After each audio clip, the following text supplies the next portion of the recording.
નમસ્કાર.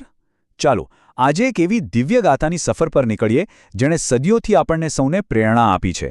આ ગાથા છે ભગવાન વિષ્ણુના 8મા અવતાર શ્રીકૃષ્ણની. એમને પૂર્ણ પુરુષોત્તમ નથી કહેવાતા, એટલે કે એક સંપૂર્ણ અવતાર. એમના જીવનમાં પ્રેમ, રાજનીતિ, જ્ઞાન, ભક્તિ બસ બધું જ એક સાથે જોવા મળશે એક અદ્ભુત રીતે. પણ આ બધી શરૂઆત ક્યાંથી થઈ ખબર છે? એક ભવિષ્યવાણીથી, એક આકાશવાણી જેણે મથુરાના અત્યાચારી રાજા કંસના સામ્રાજ્યના અંતની જાણે જાહેરાત જ કરી દીધી. અને બસ એ એક જ વાક્ય એણે તો આખા ઇતિહાસની દિશા જ બદલી નાખી. હવે આ ભવિષ્યવાણી સાંભળીને કંસ તો રીતસરનો ડરી ગયો અને ડરમાં એણે માનવતાની બધી જ હદો વટાવી દીધી.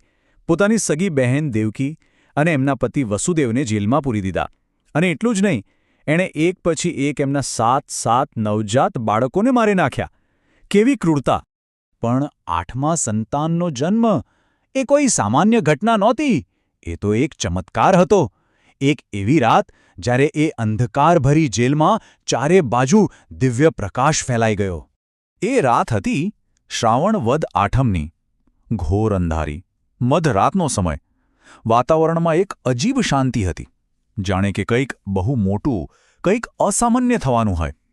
એવું લાગતું હતું કે આખી પ્રકૃતિ કોઈ દિવ્ય મહેમાનની રાહ જોઈ રહી છે. અને બહાર તો પ્રકૃતિ જાણે રૌદ્ર સ્વરૂપમાં હતી. ધોધમાર વરસાદ, વીજળીના કડાકા અને યમુના નદી એ તો જાણે ગાંડી તૂર બની હતી. એના મોજા આકાશને અડવા મથી રહ્યા હતા, જાણે એ પણ એ દિવ્ય ક્ષણના સાક્ષી બનવા માંગતા હોય. અને પછી એ ચમત્કાર થયો. ખુદ ભગવાન વિષ્ણુએ ચતુર્ભુજ સ્વરૂપે દર્શન દીધા અને જોતજોતામાં એક નાના બાળકના રૂપમાં આવી ગયા. જેલના મોટા દરવાજા જાતે જ ખુલી ગયા અને બધા પહેરેદારો એ તો ગાઢ નિંદ્રામાં સરી પડ્યા. હવે વસુદેવજીને ઈશ્વરનો આદેશ મળ્યો. એ દિવ્ય બાળકને કંસના કેરથી બચાવવાનું હતું. એમણે એ બાળકને એક ટોપલીમાં મૂક્યા અને એક જોખમી સફર શરૂ કરી. તોફાની યમુના નદી જાણે એમના માટે રસ્તો કરી આપતી હોય એમ એને પાર કરીને એ પહોંચ્યા ગોકુળ, નંદબાબા અને યશોદા મૈયાના ઘરે. ત્યાં એમણે કૃષ્ણને એમની દીકરી યોગ માયા સાથે બદલી નાખ્યા અને પાછા મથુરા આવી ગયા. તો જેલના અંધારામાંથી કૃષ્ણનું જીવન હવે ગોકુળ અને વૃંદાવનના પ્રેમ અને આનંદથી ભરેલા માહોલમાં શરૂ થયું. અહીં એમનું બાળપણ એટલે શું? બસ તોફાની મસ્તી, માખણચોરી અને સાથે ગામ લોકોની રક્ષા માટે કરેલા મોટા ચમત્કારો. આખું ગોકુળ એમની લીલાઓથી ગૂંજી ઉઠ્યું. પણ પેલી બાજુ મથુરામાં કંસ ક્યાં શાંત બેઠો હતો?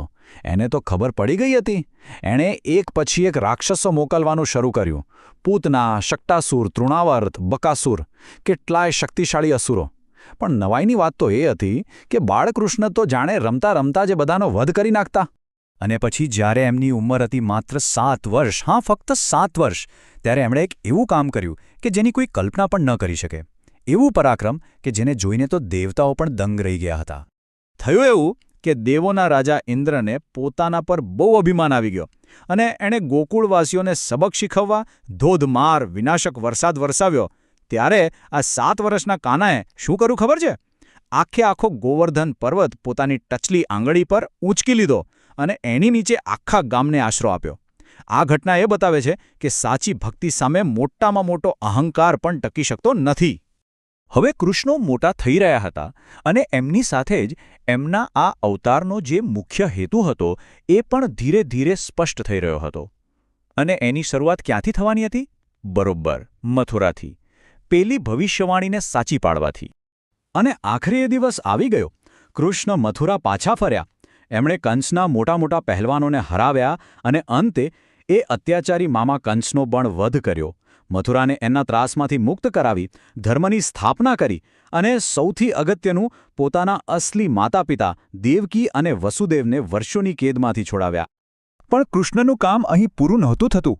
એમનો સૌથી મોટો ફાળો તો જ્ઞાનનો હતો. વિચારો, મહાભારતનો યુદ્ધ, કુરુક્ષેત્રનું મેદાન અને એમનો મિત્ર અર્જુન, જે મહાન યોદ્ધા હોવા છતાં પોતાના જ સગાઓ સામે લડવાથી ડરી રહ્યો હતો, મૂંઝવણમાં હતો. બસ એ જ સમયે કૃષ્ણે એને જે ઉપદેશ આપ્યો એ છે ભગવદ્ ગીતા. એક એવું જ્ઞાન જે આજે પણ આપણા સૌ માટે પથદર્શક છે. અને જ્ઞાન આપતી વખતે કૃષ્ણે અર્જુનને પોતાનું એ દિવ્ય સ્વરૂપ બતાવ્યું, જેને વિશ્વરૂપ કહેવાય છે.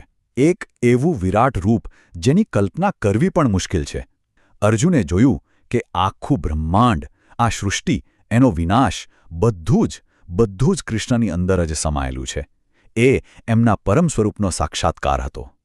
ચાલો હવે વાત કરીએ કૃષ્ણના જીવનના અંતિમ અધ્યાયોની, દ્વારકાના રાજા તરીકે અને પછી પોતાના અવતાર કાર્યને પૂર્ણ કરવા તરફની એમની યાત્રા. એમણે સમુદ્રની વચ્ચે સોનાની દ્વારકા નગરી વસાવી અને એક આદર્શ રાજા તરીકે રાજ કર્યું. મહાભારતના યુદ્ધમાં એક પણ હથિયાર ઉપાડ્યા વગર ફક્ત સારથી બનીને પાંડવોને જીત અપાવી. અને અંતે ભાલકા તીર્થમાં એક શિકારીના બાણને નિમિત્ત બનાવીને એમણે પોતાની આ પૃથ્વી પરની લીલા સંકેલી લીધી અને પોતાના દિવ્યધામ વૈકુંઠમાં પાછા ફર્યા.